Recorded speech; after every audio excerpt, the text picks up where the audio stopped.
limitez pas notre lien avec Allah à ce qui est obligatoire ou ce qui est interdit. Ce qui est obligatoire et interdit, ça c'est la limite, mais entre la limite, il y a des choses.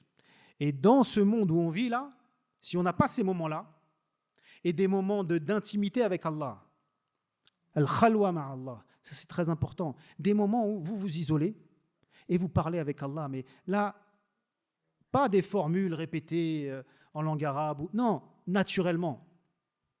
Vous parlez avec Allah, vous lui dites ce que vous avez sur le cœur, et vos faiblesses, et vos erreurs, et ce que vous aimeriez faire, mais vous n'y arrivez pas, etc., etc. Même s'il les connaît mieux que vous. Mais ça, c'est des moments, et toutes ces choses, ces actes de spiritualité aussi, on voit leur effet à la longue. Il faut le faire souvent, quotidiennement. Et là, on voit l'effet. Ça change la vie. Hein. Le dhikr le matin et le soir, la lecture du Coran, mais avec concentration et en méditant sur le sens des versets, ces moments de solitude avec Allah, celui qui a ça dans sa vie et celui qui n'a pas ça, il y en a un, il est vivant et l'autre, il est mort, tout simplement. Alhamdulillahi Rabbil Alamin, wassalatu wassalamu ala ashrafil mursalin, Sayyidina Muhammad wa ala alihi wa sahbihi ajma'in, wa man tabi'ahum bi ihsanin ila yawmiddin. Rabbi shrah li sadri wa yassir li amri wa hlul 'uqdatan min lisani yafqahu qawli. Amma ba'd, assalamu alaykum wa rahmatullahi wa barakatuh. Alors je voudrais m'excuser tout d'abord auprès de vous et auprès des responsables pour le retard. Mais c'est un peu un voyage pour arriver jusqu'ici. Alhamdulillah. Et donc aussi, je voudrais remercier les responsables pour leur invitation, qui me donnent la possibilité, l'opportunité de parler de quelque chose de très important parmi les maladies du cœur qui sont traitées aujourd'hui, celle qui est l'amour de ce bas monde. L'amour de ce bas monde. Il y a un adage chez les ulama, c'est pas un hadith, c'est pas voilà, c'est quelque chose qui se dit, qui est hubbud dunya ra'su kulli khati'ah. L'amour de ce bas monde, c'est littéralement la tête de tous les péchés. En français, on dirait plutôt la mère de tous les péchés. C'est-à-dire que d'elle découle le reste des péchés. Et si on réfléchit à ce qui perturbe notre lien avec Allah subhanahu wa ta'ala, on voit que tout est lié finalement à notre amour excessif ou mal placé de ce bas monde. Je dis un amour excessif ou mal placé parce qu'il ne faut pas tomber dans des extrêmes et des mauvaises compréhensions non plus. Il ne s'agit pas de dire que tout est à détester dans cette dunya, ce n'est pas ça. Je vais revenir là-dessus. Mais si on réfléchit bien, qu'est-ce qui nous empêche d'avancer ? On veut tous cheminer vers Allah subhanahu wa ta'ala, mais on sent comme si on roule avec le frein à main. Qu'est-ce qui nous empêche de nous réveiller la nuit pour prier ? Notre attachement au sommeil. Qu'est-ce qui nous fait retomber dans les péchés que l'on aimerait abandonner une bonne fois pour toutes, Eh bien, c'est le plaisir que ces péchés nous procurent. Qu'est-ce qui nous empêche de nous concentrer dans la prière ? Le khushu', le recueillement, la concentration dans la prière, ce après quoi on court tous et on demande des astuces, des exercices à faire, etc. Mais en vérité, pourquoi est-ce que notre esprit il part dans tous les sens pendant la prière ? Et on va penser aux courses qu'on doit faire, à notre repas, à nos amis, à ce qu'on doit faire après, à nos projets. Toutes ces choses de ce bas monde, pourquoi est-ce qu'on y pense dans la prière ? Eh bien parce que notre esprit, il est préoccupé par ça, parce qu'on y est attaché. Toutes ces choses dunyawi, notre cœur y est attaché. Et donc, quand on se retrouve dans la prière, eh bien, c'est plus fort que nous, on va se mettre à y penser. Et le corps peut mentir, mais pas le cœur. C'est-à-dire que le corps, en apparence, quelqu'un peut prier avec vraiment le corps bien droit, les mouvements bien faits, tous les membres bien à sa place. Quand on le regarde comme ça, on dirait que, mashallah, il est connecté avec Allah. Et en vérité, c'est possible que l'esprit soit partout. Et la prière, ça devient une coquille vide. Ça devient comme un cadavre sans vie. Parce que le corps, on peut le contrôler. Le cœur, c'est pas pareil. Il suffit pas de le vouloir comme ça. Le cœur, ça se purifie. Donc c'est un processus. qui prend du temps et qui demande des efforts. Donc, qu'est-ce qui nous empêche de nous concentrer dans la prière? Toutes ces choses de la vie auxquelles on pense parce qu'on y est attaché, ça nous préoccupe. Donc, si on regarde bien cet adage-là, l'amour de ce bas monde, c'est la tête de tous les péchés, eh bien, ça se vérifie quand même plus ou moins. Et là encore, on n'a parlé qu'à l'échelle individuelle. Alors, à l'échelle individuelle, ça perturbe notre lien avec Allah subhanahu wa ta'ala, mais à l'échelle collective, c'est encore pire, les résultats, en fait, les conséquences. Lorsque cet amour pour ce bas monde excessif, il se généralise dans la communauté. C'est bien pire parce qu'on peut même dire, et ce n'est pas moi qui le dis, c'est le messager d'Allah, sallallahu alayhi wa sallam, que cet amour de ce bas monde, c'est la cause de la décadence et de la faiblesse de la Ummah. C'est la cause de la décadence et de la faiblesse de la Ummah. Dans un hadith très connu, et que nous, musulmans de cette époque, comprenons certainement encore mieux que certaines générations passées, le prophète sallallahu alayhi wa sallam nous dit « Yushikul umamu an tada'a alaykum kama tada'a al-akalatu ila qis'atiha » فقال قائل من قلة نحن يومئذ قال بل أنتم يومئذ كثير ولكنكم غثاء كغثاء السيل ولينزعن الله من صدور أعدائكم المهابة منكم وليقذفن الله في قلوبكم الوهن فقال قائل وما الوهن يا رسول الله حب الدنيا وكراهية الموت. Les nations sont sur le point. Yushikul umamu. Yushiku, ça veut dire que ça y est, ça arrive là bientôt. Et le prophète parlait à son époque. Les nations sont sur le point de se jeter sur vous, de se regrouper contre vous, comme des mangeurs se regroupent autour d'un plat. Alors là, il y a un compagnon qui demande, mais est-ce que l'on sera peu à ce moment-là? Regardez au passage la psychologie des compagnons. Eux qui ont vécu Badr, qui ont vécu Uhud, qui ont vécu le Mu'ta, etc., les grandes batailles, où ils étaient peu contre beaucoup et ils gagnaient et rien ne pouvait les arrêter. Ils se sont dit, comment c'est possible ça? Comment c'est possible que les nations, elles se regroupent contre nous? On sera peu ce jour-là. Et là, le prophète sallallahu alayhi wa sallam lui répond, non, vous serez beaucoup, vous serez nombreux ce jour-là. Mais vous serez comme l'écume à la surface de l'eau. Vous voyez, l'écume à la surface de l'eau, c'est-à-dire que vous ne pèserez rien. Vous serez nombreux, mais c'est du vent. L'écume à la surface de l'eau, elle influence sur rien, elle suit le courant. Donc il y en a beaucoup, mais ça ne sert à rien. Et il continue en disant, Allah aura retiré de la poitrine de vos ennemis la crainte que vous leur suscitiez avant, la crainte qu'ils avaient de vous. Et Allah mettra dans votre cœur el-wahn. Alors là, un compagnon demande, qu'est-ce que le wahn, ya Rasulallah? Et il lui dit, el-wahn, c'est l'amour de ce bas monde et la crainte de la mort. Et le fait de détester la mort, pas la crainte, et le fait de détester la mort. L'amour de ce bas monde et le fait de détester la mort. Il y aurait beaucoup de choses à dire sur ce hadith. Par exemple, déjà que vous voyez comment, comme c'est son habitude au prophète sallallahu alayhi wa sallam, ainsi qu'à Allah subhanahu wa ta'ala dans le Coran, il nous renvoie toujours à notre responsabilité individuelle. Ce qui vous arrive, c'est à cause de vous. Vous voyez, il nous dit, Allah aura enlevé la peur que vous suscitiez dans le cœur de vos ennemis, Allah va l'enlever. C'est Allah qui va mettre cet amour, cet amour de ce bas monde dans votre cœur. Bien sûr, si Allah fait ça, c'est parce qu'on l'aura mérité. Mais il ne dit pas que c'est à cause des autres qui sont méchants. Oui, les autres, ils sont méchants, ça c'est sûr. Il y a des méchants en tout cas. Des injustes, des Fir'aoun, des Abu Jahal, il y en a toujours eu. Mais ils auront ce pouvoir sur vous le jour où vous aurez un problème dans votre cœur. Bon, mais ce n'est pas le sujet ici. Et quand on voit, subhanallah, l'actualité depuis des décennies, quand on voit ce qui se passe à Gaza, et qu'Allah secourt nos frères et sœurs à Gaza, quand on voit ce qui se passe en Irak et en Syrie, il y a quelques années en Afghanistan, la colonisation de ces dernières décennies, enfin ces derniers siècles, etc., on voit vraiment que c'est les nations qui se regroupent contre nous, comme les mangeurs sur un plat. Et vous voyez la pertinence de l'image, ils viennent faire quoi? Prendre les richesses humaines et naturelles des terres musulmanes. Donc c'est vraiment des mangeurs autour d'un plat. Et vous voyez, pourquoi l'amour de ce bas monde que l'on a dans le cœur? Parce que l'amour du bas monde, elle rend lâche. L'amour du bas monde, elle rend lâche. On craint de perdre notre petit confort.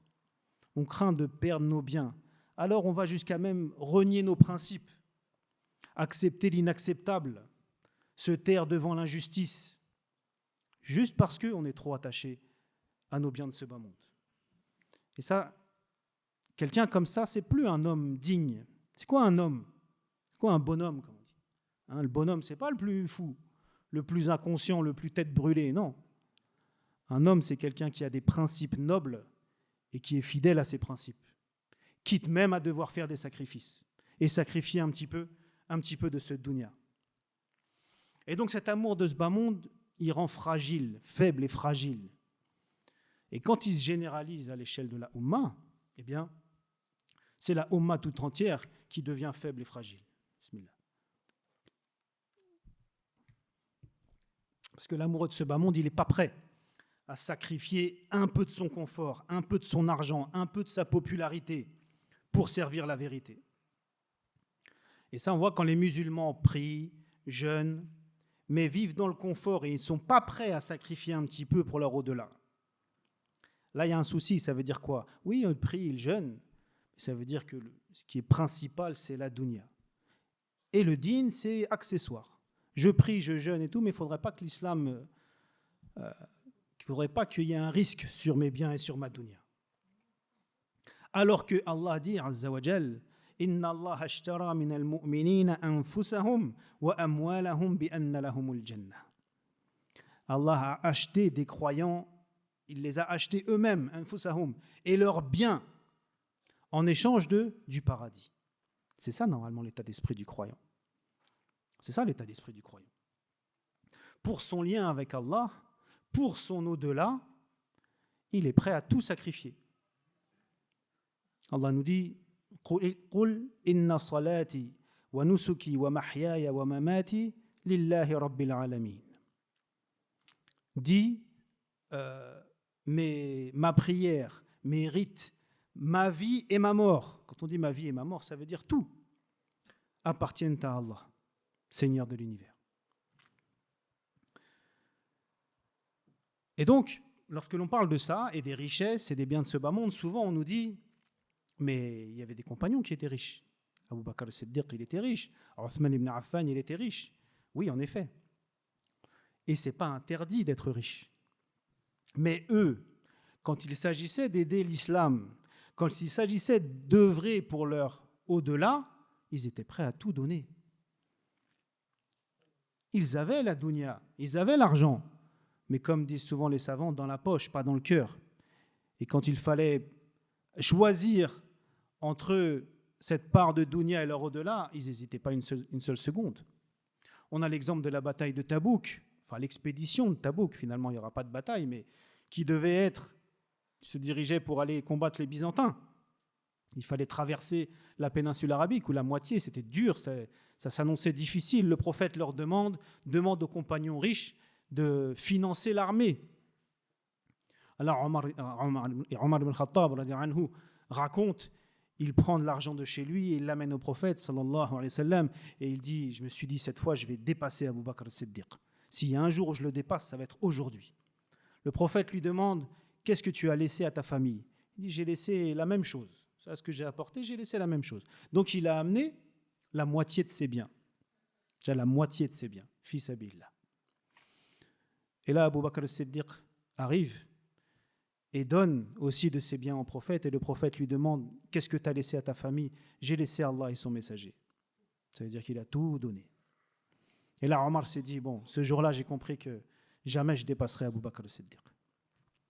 Mais vous voyez, l'un donne la moitié, l'autre donne tout ce qu'il a. Je ne dis pas qu'il faut donner tout ce qu'on a, fi sabilillah. Il faut voir les contextes. Mais c'était pour dire l'état d'esprit qu'ils avaient. Tous ceux qui ont perdu tout ce qu'ils avaient lors de la hijra. On regarde Abdurrahman ibn Aouf, radiallahu anhu, qui était un riche commerçant à la Mecque. Il est arrivé à Médine, il n'avait plus rien.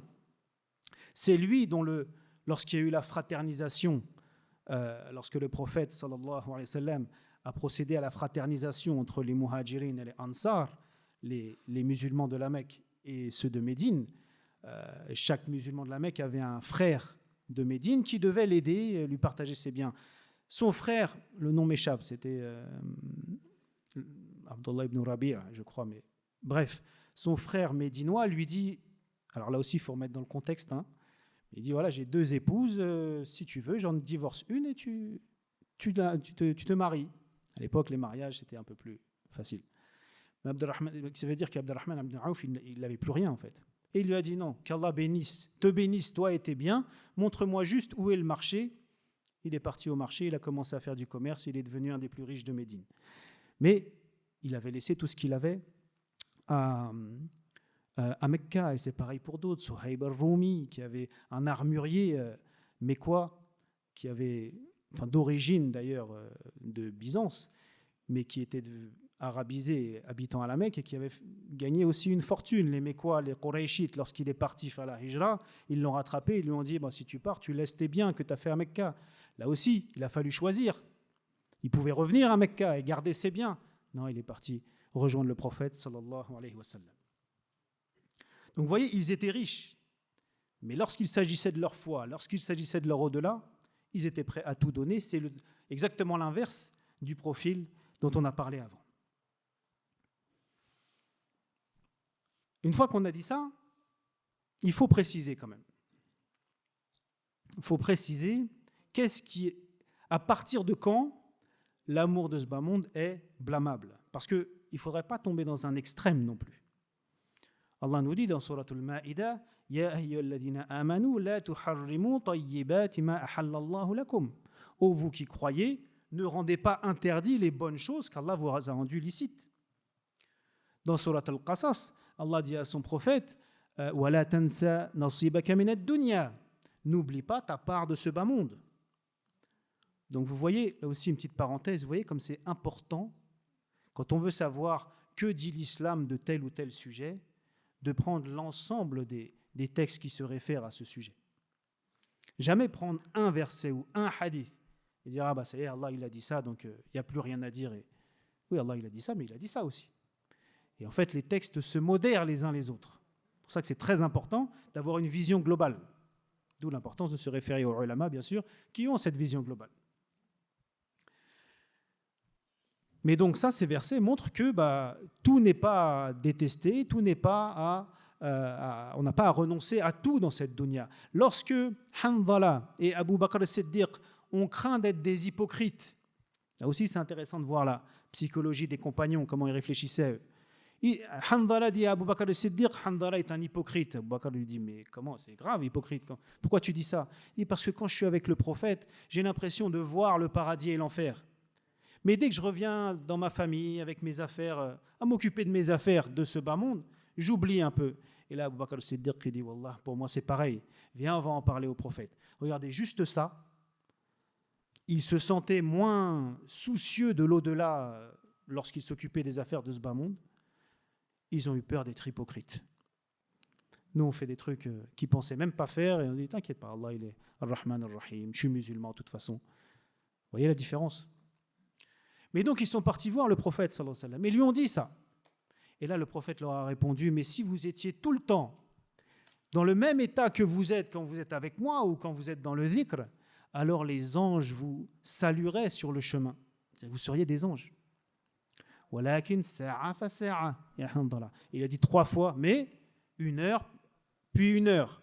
Dans le sens, il y a un temps pour chaque chose. Il y a un temps pour chaque chose. Il y a des moments où c'est normal d'être plus occupé par les affaires de ce bas monde et des moments où ça n'est pas le cas. Mais il y a bien sûr toujours une limite à ne pas dépasser. Même quand on est dans les affaires de ce bas monde, il ne faut pas complètement oublier Allah subhanahu wa ta'ala, bien sûr.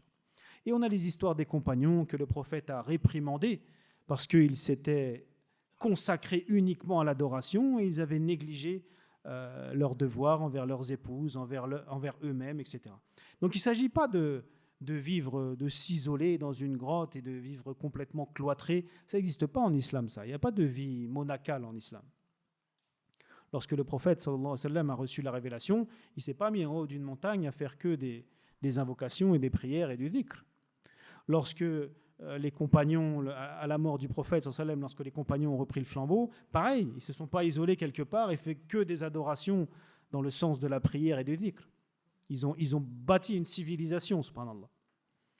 Donc il ne s'agit pas de... C'est pas ça, se détacher de la dunya. Mais alors, elle est où la limite ? La limite, on peut la définir par deux choses. Alors, il y en a une qui est évidente, l'autre qui est plus subtile. Évidemment, une qui est évidente, c'est quand on commence à s'attacher à des choses qui sont illicites. Là, évidemment, forcément, la dunya a pris trop de place. Mais ça, c'est évident. L'autre limite qui est plus subtile, et parfois il y a même juste un cheveu entre l'exagération et la pondération, c'est que ce bas monde ne devienne pas la priorité dans nos vies, qu'il ne devient pas prioritaire sur notre souci de l'au-delà. Et là, je parle des choses licites, bien sûr, des choses de la dunya qui sont licites, que ça ne devient pas notre objectif prioritaire et principal dans la vie. Si on reprend l'exemple de la concentration dans la prière, on a dit on est déconcentré par nos occupations, nos projets, même notre vie quotidienne, familiale, etc. Toutes ces choses-là, ce n'est pas un mal en soi. C'est normal d'être préoccupé par ça. Et dans la vie, ça fait partie de la vie aussi, il faut gérer ça. Alors où est le problème ? Le problème, c'est qu'on y pense pendant la prière. Le problème, c'est qu'on y pense pendant un moment où tout notre être est censé être tourné vers Allah subhanahu wa ta'ala et vers l'au-delà. Et là, ces choses de ce bas monde viennent interférer. Ce qui montre que la dunya, elle a débordé de la place qui doit être la sienne dans notre cœur et dans notre esprit. Vous voyez ? Et le verset que j'ai cité précédemment, il explique justement tout à fait ça, lorsqu'on le lit entièrement. Ya ayyuhalladhina amanu la tuharrimu tayyibati ma ahallallahu lakum wa la ta'tadu inna Allaha la yuhibbul mu'tadin. Ô vous qui croyez, n'interdisez pas les bonnes choses qu'Allah vous a rendues licites et ne transgressez pas. Al-i'tida, c'est quand on dépasse la limite. N'inversez pas les priorités, ne donnez pas, n'interdisez pas les bonnes choses de ce bas monde qui vous ont été rendues licites, mais ne leur donnez pas une importance trop importante. N'exagérez pas. Et dans le verset suivant, Allah reprend ces deux limites de la licéité et de l'exagération. وَكُلُوا مِمَّا رَزَقَكُمُ اللَّهُ حَلَالًا طَيِّبًا وَاتَّقُوا اللَّهَ الَّذِي أَنْتُمْ بِهِ مُؤْمِنُونَ. Et mangez de la subsistance, du rizq, de ce que Allah vous a donné comme subsistance, halal, tayyib. Vous voyez, pas ce qui est interdit.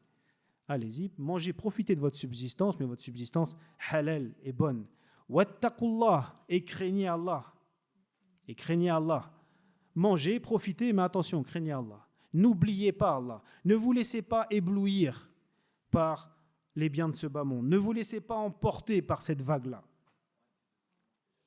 Comment ? En faisant la priorité dans vos vies. La priorité, pourquoi on est sur cette terre, c'est pour préparer notre au-delà.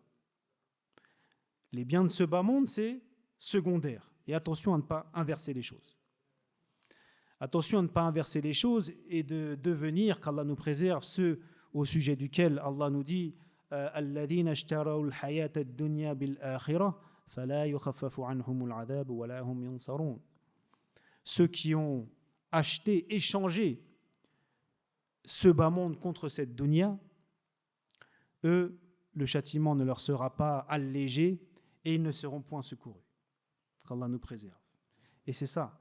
La dunya, t'en profites un petit peu et puis elle te laisse tomber à ton triste sort. Donc pour savoir quelle place on doit donner, là plus spécifiquement, au bien de ce bas monde. Bismillah.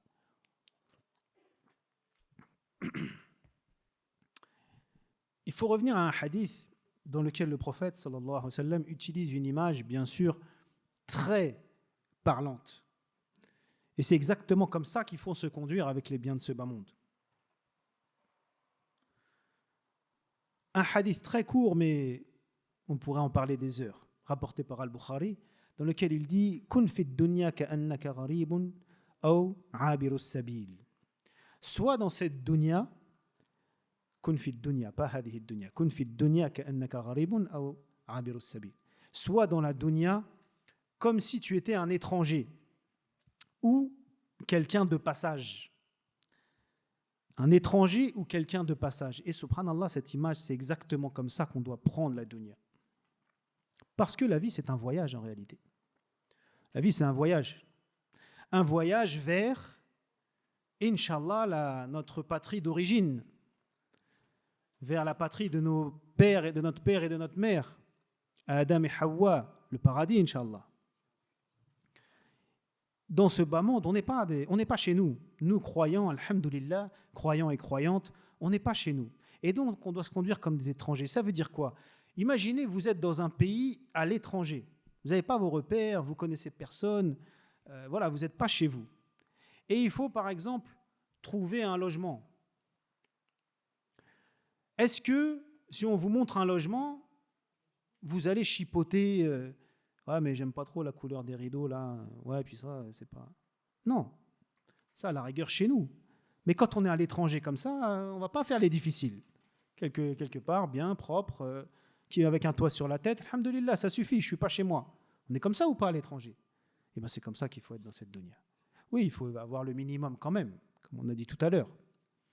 Mais sans chercher à le luxe et à faire des chichis avec le luxe et le trop de confort. Même trop de confort nous a tués parce que malgré tout, on vit dans le confort. Même s'il y a des choses à dire, on vit dans le confort, on a l'eau courante, on a un toit sur la tête, on a le chauffage. Alhamdulillah. Ben, ce confort, il nous a tués un petit peu. Donc c'est comme ça, dans cette dunya, on doit être simple, pas trop exigeant. Et l'autre exemple, ou comme quelqu'un de passage, c'est pas la même chose, l'étranger ou quelqu'un de passage. Quelqu'un qui passe son chemin. Et ça, c'est encore plus, subhanallah. Et le prophète a donné cette image aussi dans un autre hadith, où il dit, je suis dans cette dunya comme quelqu'un qui voyage et qui s'arrête à l'ombre d'un arbre un petit peu, qui se repose un petit peu et qui va reprendre son chemin. Quand on est sur l'autoroute, on part en vacances et qu'on s'arrête pour se reposer sur une aire d'autoroute, on ne va pas commencer à bâtir une maison, planter un jardin. Non. Pourquoi on reste un petit peu? On ne va pas donner cette importance à ce lieu-là. Encore une fois, simplement, juste ce qu'on a besoin parce qu'on est ici de passage. Et les biens de ce bas monde, ils sont là pour rendre ce voyage plus agréable. Alors s'ils sont là, alhamdoulilah, on les prend.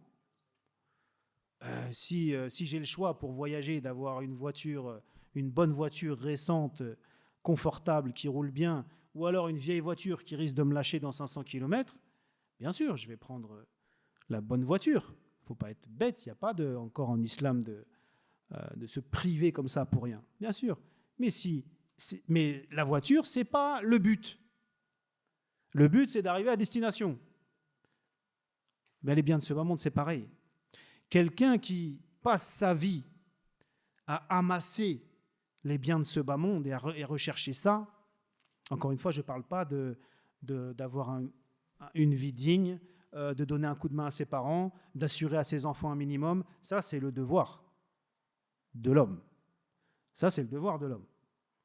On y arrive, on n'y arrive pas, c'est le devoir de l'homme. Non, on parle du luxe, de ce qui est en plus. Celui qui ne cherche que ça, il est comme celui qui s'occupe de la voiture. Alors la voiture, elle est nickel, il a passé les grilles d'aération au coton-tige, etc. Nickel la voiture. Mais il ne sait pas où il doit aller, il ne connaît ni le chemin, ni quelle est la destination. Qu'est-ce qu'il va en faire de sa voiture? Il va faire des tours peut-être sur le périph', mais à la fin, il n'aura pas avancé. Et subhanallah, l'humanité actuelle, elle est comme ça. L'humanité actuellement, elle est comme ça.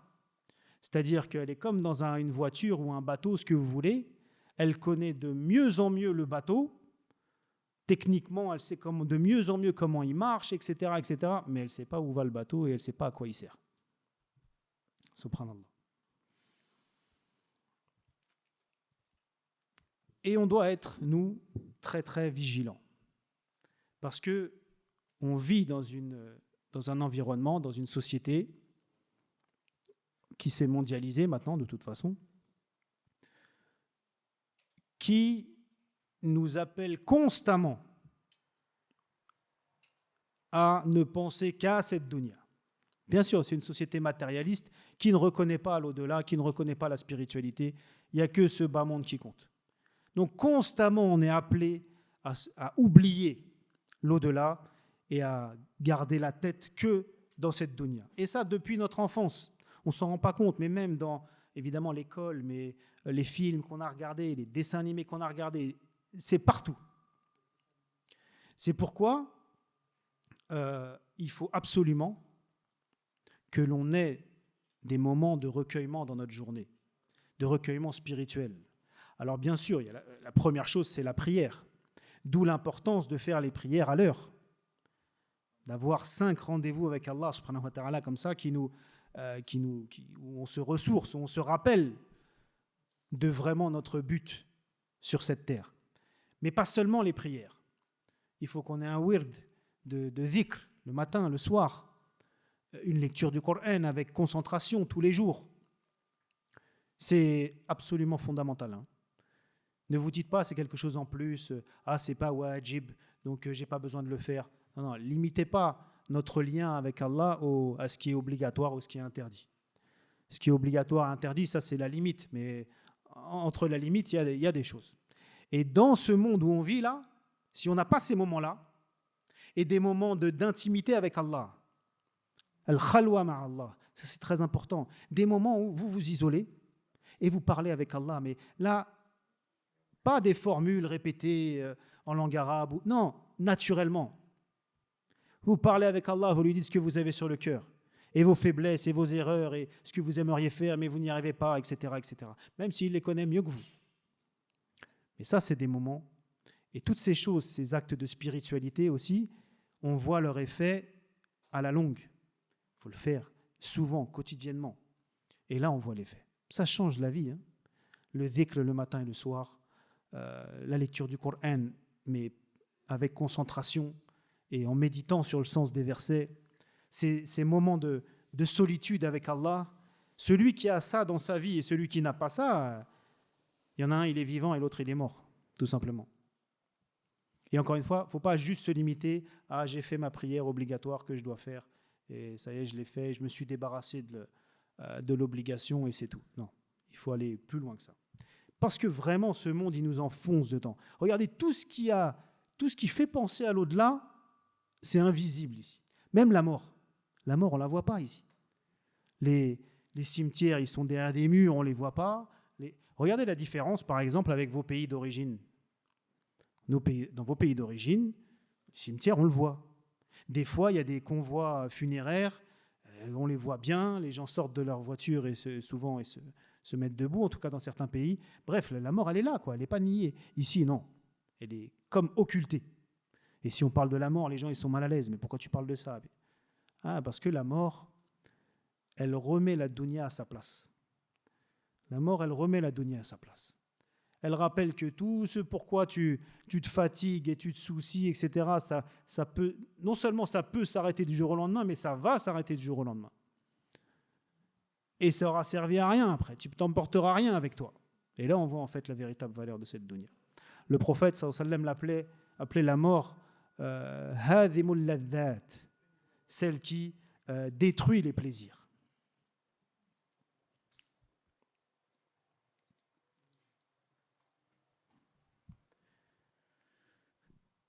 Donc il nous faut absolument, et c'est vraiment très important, c'est pour ça que j'insiste là-dessus, ne vous dites pas que c'est accessoire dans votre vie de musulman et de musulmane de vraiment se mettre un programme spirituel, quotidien. Peut-être pas tout ce que j'ai dit, mais certaines choses. Déjà le dhikr du matin et du soir, ça c'est le SMIC, ça. C'est le minimum. C'est impossible de vivre sans ça. Et la lecture du Coran, bien sûr. Aussi, pour voir comment on vit cette dunya et comment on l'appréhende, il y a un poème attribué à l'imam al-Shafi'i Attention aux poèmes attribués à l'imam al-Shafi'i. Ils ne sont pas tous vraiment de l'imam al-Shafi'i. Les Shafi'i, dans l'histoire, ils aimaient bien aimer... je plaisante, ça c'était pour notre cher Alain Ali. Même si c'est vrai quand même. Donc il y a un poème qui aussi dit très bien comment est-ce que l'on doit vivre cette dunya.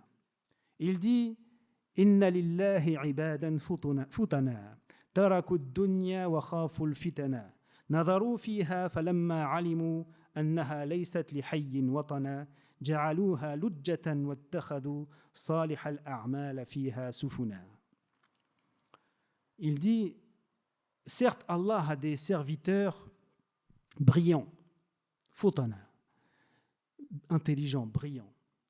Ils ont délaissé cette dunya et ils craignent la fitna, la tentation. Nadharu fiha, nadharu fi dunya. Ils ont regardé la dunya, ils ont observé cette dunya.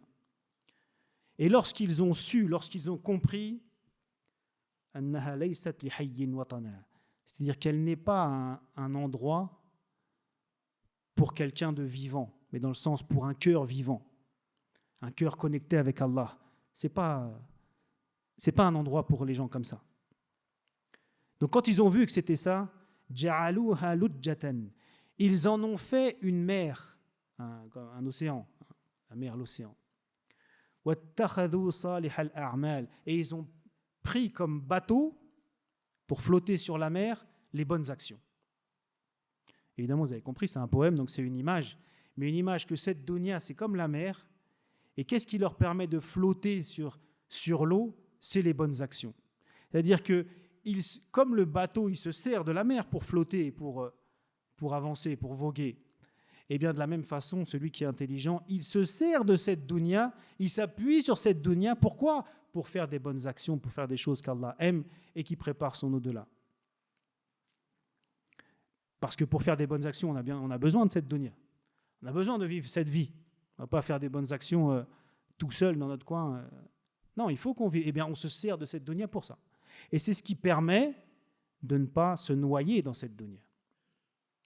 Vous voyez, je reçois une grosse somme d'argent, je ne sais pas par quel moyen, j'ai travaillé, j'ai fait quoi que ce soit. Il y a celui qui va aller en boîte de nuit et acheter des bouteilles. Lui, la dunya, il s'est noyé dedans. Et il y a celui qui reçoit de l'argent, il va faire du khair avec.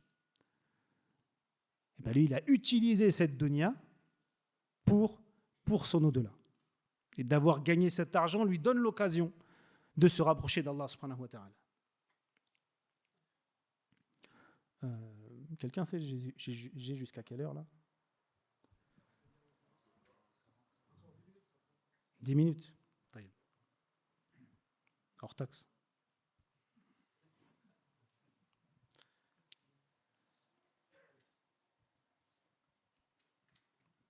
Donc en fait, on est tous plus ou moins trompés par cette dunya. C'est là l'épreuve. Pourquoi on est trompé par cette dunya? Parce que on vit dedans, c'est du concret là, alors que l'au-delà, on l'a pas vu. Donc forcément, tous on donne trop d'importance, à part les gens très pieux, machallah, mais on donne trop d'importance à cette dunya et on se fait tromper. Il n'y a que la révélation, le Coran ou la Sunna, qui peut nous faire prendre conscience de la réalité de ce bas monde et à quel point il est insignifiant. Et il y a un hadith qui illustre bien ça. Bien sûr, il n'y en a pas qu'un, mais qui illustre bien la valeur de cette vie, dans lequel le prophète sallallahu alayhi wa sallam nous dit: si ce monde avait la valeur d'une aile de moustique aux yeux d'Allah, il n'aurait pas donné aux mécréants même une gorgée d'eau. C'est-à-dire que aux yeux d'Allah, et évidemment quand on dit aux yeux d'Allah, c'est-à-dire que c'est Allah qui nous donne la vraie valeur des choses. Pour Allah, le prophète nous dit que si toute cette dunya, ça avait la valeur d'une aile de moustique, si c'était ça, celui qui renie le Créateur, il ne mériterait pas d'avoir le moindre bienfait, même une gorgée d'eau, ça veut dire le plus basique des biens de ce bas monde. Et on voit bien que ce n'est pas du tout le cas. On voit bien qu'il y a certains non-musulmans, négateurs, qui profitent des biens de ce monde, et même parmi parce que les non-musulmans ne sont pas tous les mêmes, et parmi aussi les grands injustes, Et il y en a qui sont... Ce bas monde, ils l'ont entièrement. Et donc ça montre la valeur de cette dunya. Regardez, le prophète nous dit, si ça valait une aile de moustique, ils n'auraient même pas une gorge d'eau. Et on voit qu'il y en a qui ont des milliards. Ça veut bien dire que cette dunya, elle ne vaut rien aux yeux d'Allah subhanahu wa ta'ala. Donc il ne faudrait surtout pas croire aussi que celui qui a des biens, ça veut dire que c'est un signe qu'Allah l'aime, et celui qui est pauvre, c'est un signe qu'Allah n'aime pas, c'est un châtiment. Non, c'est pas comme ça. Mais l'inverse non plus d'ailleurs. Parce que des fois, on peut tomber dans l'autre extrême, à se dire tous les riches sont mauvais et tous les pauvres sont bons. Non, en fait, le statut social ne dit rien en fait de notre place auprès d'Allah subhanahu wa ta'ala. On a vu que certains compagnons étaient riches, mais ça ne dit rien en fait, ça ne veut rien dire. Et surtout, parfois, certains riches négateurs, en fait, ils sont dans la pire situation possible. Ce que le prophète a appelé l'istidraj. C'est lorsque quelqu'un est dans le kufr, dans l'insouciance, dans le haram, et Allah lui donne des biens de ce bas monde. Il lui donne, il lui donne. Lui, il vit pour ça. Et ça marche. Il a ce qu'il cherche. Donc, qu'est-ce qui va se passer? Qu'il ne va pas se remettre en question. Tout va bien. Parce qu'un des bienfaits de l'épreuve, c'est de se remettre en question. C'est une façon qu'a Allah de nous appeler, de nous interpeller. Quelqu'un, admettons, qu'il est dans le haram et il est riche et il vit une vie complètement dans l'insouciance, et boum, il a une maladie grave. Là, il va se remettre. Enfin, c'est possible qu'il se remette en question, qu'il se dise, en fait, tout ce que j'ai fait et tout, c'est finalement, je donnerais tout pour avoir la santé. Et là, il se rend compte. C'est une façon de combien de gens sont revenus à Allah par le biais des épreuves. Ou alors dans les épreuves, on a tous vécu des épreuves, on n'a jamais été aussi sincère dans nos invocations que pendant ces épreuves. Et on s'est levé la nuit pour demander l'aide d'Allah, toutes ces choses qu'on n'aurait peut-être pas fait si on n'avait pas eu cette épreuve. Eh bien celui qui n'est pas éprouvé, enfin il croit qu'il n'est pas éprouvé, parce qu'en vérité il est éprouvé par la richesse. La richesse peut être une grande épreuve. Et quand on voit les riches, on voit qu'il n'y en a pas beaucoup qui réussissent cette épreuve en fait. Et donc l'istidraj, c'est Allah qui laisse, vas-y, continue. Et il a tout ce qu'il veut, il cherche les femmes, les voitures, les montres, tout ce que veut, il a tout. Et il s'égare jusqu'au jour où la mort le frappe et là, maintenant on arrive au compte. Et ça c'est le pire que tout, qu'Allah nous préserve. Et donc, je vais terminer avec, j'aimerais qu'on réfléchisse un peu sur certains versets de Suratul Hadid qui nous disent bien quelle est la valeur de cette dunya. Allah nous dit Azza wa Jal, i'lamu annama al-hayatu ad-dunya la'ibun wa lahun wa zinatun wa tafakhurun baynakum wa takathurun fil amwali wal awlad. Sachez, i'lamu, c'est Allah Azza wa Jal qui nous parle et qui nous dit sachez. Là, on doit ouvrir les oreilles et le cœur.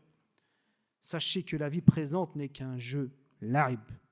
C'est un jeu, amusement, vaine parure, une course à l'orgueil entre vous et une rivalité dans l'acquisition des richesses et des enfants. Allah parle de cette dunya comme un jeu, c'est-à-dire que, en fait, au bout du compte, ça vaut rien, il n'y a pas de finalité dans la dunya elle-même. Un jeu dans lequel on se concurrence les uns les autres. Et subhanallah, c'est tellement vrai. Et j'ai envie de dire malheureusement, encore plus dans nos quartiers que les quartiers où il y a beaucoup de non-musulmans. Celui qui aura la plus belle voiture, celui qui aura la plus belle montre, celui qui en montrera le plus sa richesse, subhanallah. Et finalement, pourquoi? C'est quoi la finalité? Allez, admettons, ok, tu as ramené la voiture, c'est bon, qui a mis tout le quartier d'accord. Je ne sais pas, je ne connais plus les modèles maintenant, je vais vous citer des modèles des années.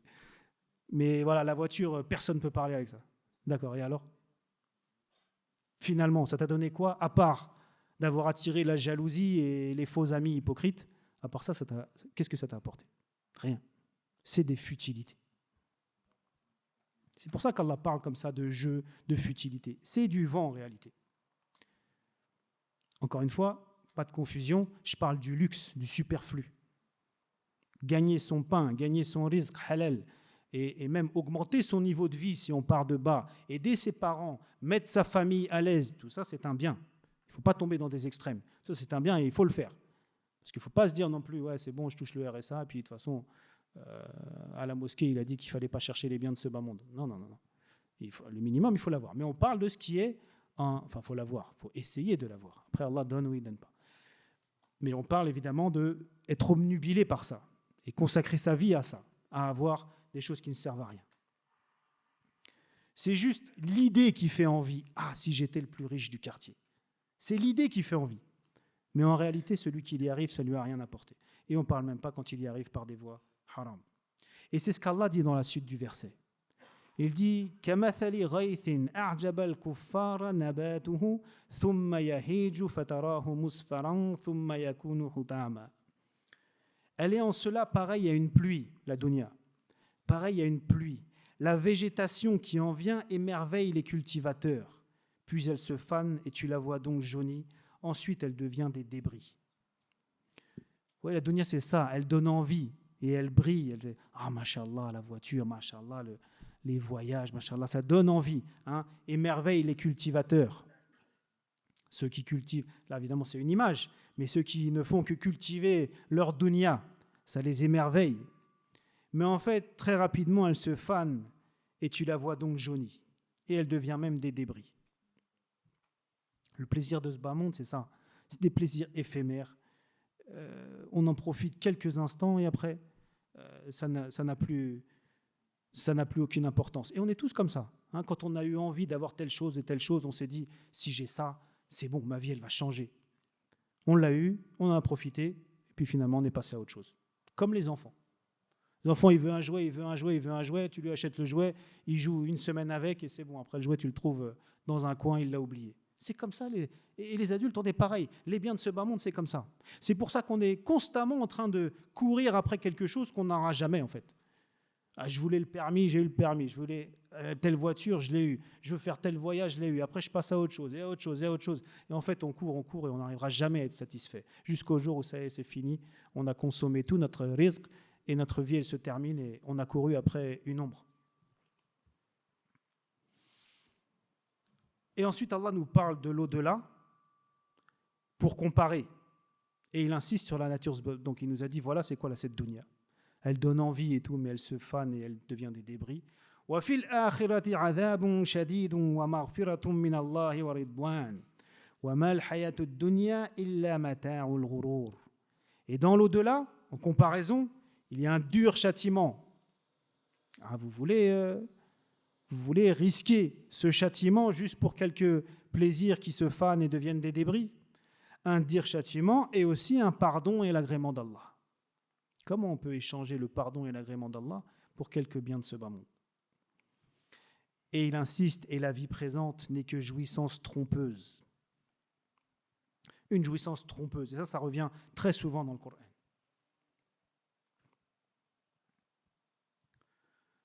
Il ne faudrait pas se retrouver Yawm al-Qiyamah en se disant « Ah, si seulement j'avais su. Si seulement j'avais su. » Vous voyez, je pense aussi que ça nous est tous arrivé de faire quelque chose de mal ou une mauvaise décision et de regretter, mais on se dit « Mais subhanallah, si je pouvais revenir en arrière, si seulement je savais. » On vit ça dans cette dunya pour des problèmes de cette dunya. Imaginez Yawm al-Qiyamah. Imaginez. Eh bien, on est encore là, alhamdoulilah, et on ne sait pas pour combien de temps. On a encore la possibilité d'œuvrer. Ne ratons pas cette occasion. Et donc, je vais m'arrêter là, mais juste dans le verset suivant, Allah nous dit ce qu'il faut faire. Donc, il nous a parlé de cette dunya qui se fane et qui émerveille, mais qui se fane et en fait est une jouissance trompeuse. De l'au-delà dans lequel il y a un châtiment dur et un pardon d'Allah. سابقوا إلى مغفرة من ربكم وجنة عرضها كعرض السماء والأرض أعدت للذين آمنوا بالله ورسله ذلك فضل الله يؤتيه من يشاء والله ذو الفضل العظيم.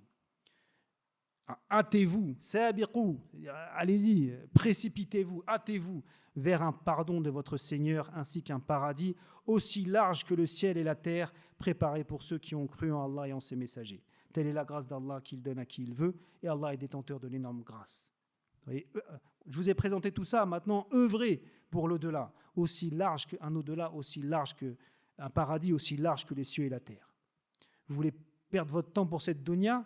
Il y a un paradis large comme l'univers. Vous avez déjà entendu les chiffres sur la taille de l'univers? C'est des choses qui ça nous dépasse complètement. Eh bien, le paradis, c'est aussi grand que ça. Donc, je finirai juste avec un hadith qui permet aussi de mesurer qu'est-ce que c'est que la dunya, en fait. Le prophète sallallahu alayhi wa sallam nous dit « La vie d'ici-bas comparée à l'au-delà, elle est semblable à quelqu'un, à l'un d'entre vous, qui mettrait son doigt dans la mer, qu'il regarde ce qu'il en retire. » Imaginez, vous mettez le doigt dans la mer, donc il y a un tout petit peu d'eau là sur le doigt. Ça, c'est la dunya. Et l'océan, c'est l'au-delà. Donc on est là à vivre notre vie dans cette petite dunya comme ça. Bien sûr, on doit la vivre, on doit s'en servir pour préparer notre au-delà et pour assumer nos responsabilités, etc. Mais il ne faut pas qu'on lui donne plus d'importance et qu'on se rende bien compte de ce que c'est. Vous voyez ce qui arrive à nos enfants à Gaza. Bien sûr qu'on est triste, on est touché. Ce qui arrive, bon, je ne vais pas le dire, mais bien sûr qu'on est triste, on est touché. Mais il faut se dire que c'est juste Allah les a pris pour les mettre dans un endroit bien meilleur et aussi large que cet univers. Cette dunya, elle est éphémère, on est là de passage. Eh bien, profitons-en pour vraiment préparer notre au-delà et qu'on se conduise comme des voyageurs de passage, parce que vraiment, c'est ce qu'on est et on ne sait pas quand le voyage se termine. Qu'Allah nous donne la clairvoyance pour profiter de cette vie, mais profiter de cette vie dans son sens islamique. Et à profiter de cette vie pour préparer notre au-delà. Wa akhiru da'wana alhamdulillahi rabbil alamin. Barakallahu fikum.